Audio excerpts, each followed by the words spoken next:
Hi, I'm Tim Isham. Some of you may know me as Mr. Isham. I'm going to talk about Superstar today. I'm the composer of the piece. I'm going to tell you a little bit about it. There's a story about it. Um, it was kind of a unique project for me. Usually I have a musical idea and I turn it into a composition or maybe a technical idea, something that, some kind of technique on a string instrument that I want to write a piece that features the technique. This was really a concept piece. Um, Kids, I was teaching fourth and fifth grade, like the first year, second year students, and I was they want to ask me all the time. They ask me, "Can't why can't we do? Let's do some whatever popular piece they want to do, something they've heard on the radio or YouTube or whatever, some popular artist. They want to play the song." And at that first second year, I pretty much have to say no to that. I felt like they're not really ready for that rhythmic complexity that happens in a lot of that music, and the arrangements aren't available for that level, and I don't want to get into arranging stuff that it'd be illegal for me to do to arrange somebody else's work, and I don't want to spend my time arranging somebody else's work for free anyway. I mean, I'd be happy to arrange something, but um, anyway, the the idea struck me. What if we wrote a piece like that? Hey kids, what if I wrote a piece for you that would sound like a top 40 hit? And that's pretty cool. And we talked about it for weeks, and in lessons I would talk to kids. What do you think about this idea or that idea? And I wanted to write something kind of upbeat. So we did arrive at the title before any music got written. The title of the piece was "Happy Sparkle Unicorn."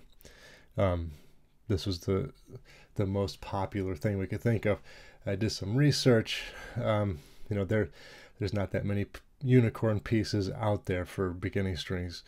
And even if you go look on YouTube for unicorn songs, there's a couple of unicorn songs that are super popular, and there's a whole bunch that aren't. So there's some, in the market, there's some space there for a unicorn song. So I went and wrote a piece. Now I wrote the piece first as an orchestra piece. There's no words except for maybe the I had the happy sparkle unicorn words in my mind as I was writing the melody, the main melody, and you can hear that in there even if you're not, even if you don't know the words, you can kind of hear those words in the piece. And so I wrote the piece so that it would be easy enough for kids to play, but it'll still be challenging, still be fun, still sound like music, which is what I try to do with every piece. Give everybody something fun to do. Everyone gets the melody at some point in the piece. So we have a piece. It sounds like a pop music piece, and that kids can play. But that's not the end of it. I mean, the reason kids want to play the pop tunes is because everybody knows them, right? Everybody knows it. That's why it's pop. It's a popular song because a lot of people like it. So we had to work on that side of the piece, and this was really a class project. We I made a song. I recorded a song using popular music instruments. I had electric guitars and bass and drums and synthesizers and all this stuff that I adapted from the original orchestra piece that I wrote words to it, some super corny unicorn words, and it's not a really great vocal range to be a vocal piece, so I used some electronic modifications to my voice. It makes it sound super annoying. um, so it's a super fun song. It's super annoying for your parents. It's a perfect recipe for a pop song. We just got to get it out there. So our project was we made a music video that had kids make artwork, and it was kind of a slideshow type of video where you see the different pictures that kids have drawn, and we change the slides along with the beat. And it's super fun because the kids, they love to see their artwork up there, and so we start telling our friends about it. Kids start sharing with their families and their friends, and we start getting hits on this YouTube video.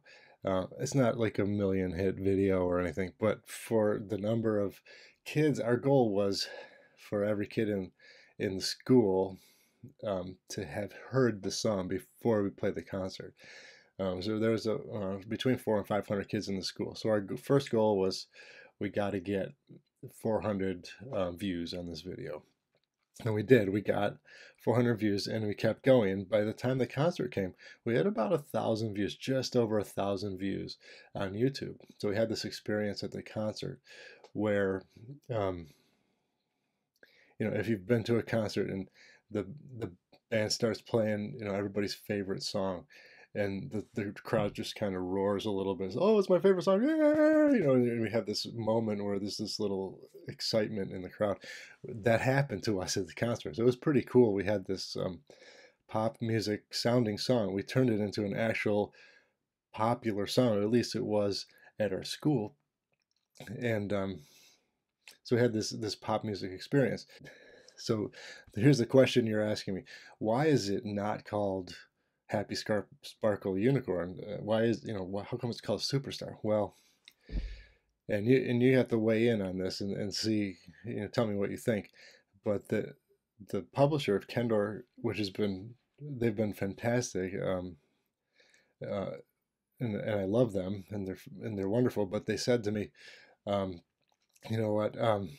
We think the unicorn title is not gonna be palatable to the boys that are playing the piece. They think the boys aren't going to like it because it says unicorn in it.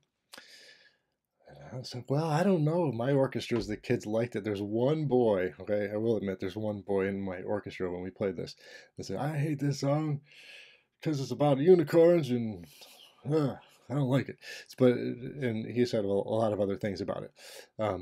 But I said, look, little kids love unicorns. Do it for the kids, and he did it, and he did a good job. But and it's really, that was the only bad experience I had. Everybody liked it, and everybody wanted to play it. But Kendor comes to me, so I say, think of a new title. So the whole piece started with the title. The title, the whole piece springs out of the title. So I didn't know what to do. So I hemmed and hawed and talked to my friends about it. They thought they didn't like any of my ideas. So I came up with Superstar, which is it captures that, that pop music kind of an idea with an exclamation point, so it makes it seem more exciting. But it doesn't, I don't know, I feel like the title is embedded into the piece. So I've got my own copy right here. Here's what I've done with mine. I've got Happy Sparkle Unicorn. I just crossed it out and I wrote it with my Sharpie. So, I know that the piece is really about, I've got my, let's stand up here. Got my unicorn shirt. Whenever I try to, tell people this, I don't want to step on Kendor's toes because they've been fantastic to me and they're wonderful. But I think that this piece can be a whole lot more fun if it, instead of Happy Sparkle Unicorn, or instead of Superstar, it becomes Happy Sparkle Unicorn. A couple of performances locally with my groups and some other groups. Kids really like it. I would encourage you, if you do, if you think, you go listen to the piece, see if you like it. If you do like it, I encourage you to do this. Cross this out. Right, Happy Sparkle Unicorn. I even had one kid do this without me asking him to. One of my cello players. He wrote that up there with his Sharpie. HSU. I was down with that. So yep, that's really what it is. Have your kids just cross that out with their pencil and write Happy Sparkle Unicorn at the top. So just so we know what the piece is really about. Anyway, you can still go listen to that original song with the music video. It's several years old now. You can go see it on YouTube. If you search for Happy Sparkle Unicorn, it's there, and you're gonna either love it or hate it a lot. But it can make this piece a little bit, or maybe a lot more fun if you go that way with it. Well, I'm still recording, so hope you enjoyed hearing the story about it. Hope you enjoyed the piece. Love to see anyone who wants to make a recording of it and put it up on YouTube. Your orchestra playing it would be super great. Help me out a lot. Um, so that's all I have to say about that.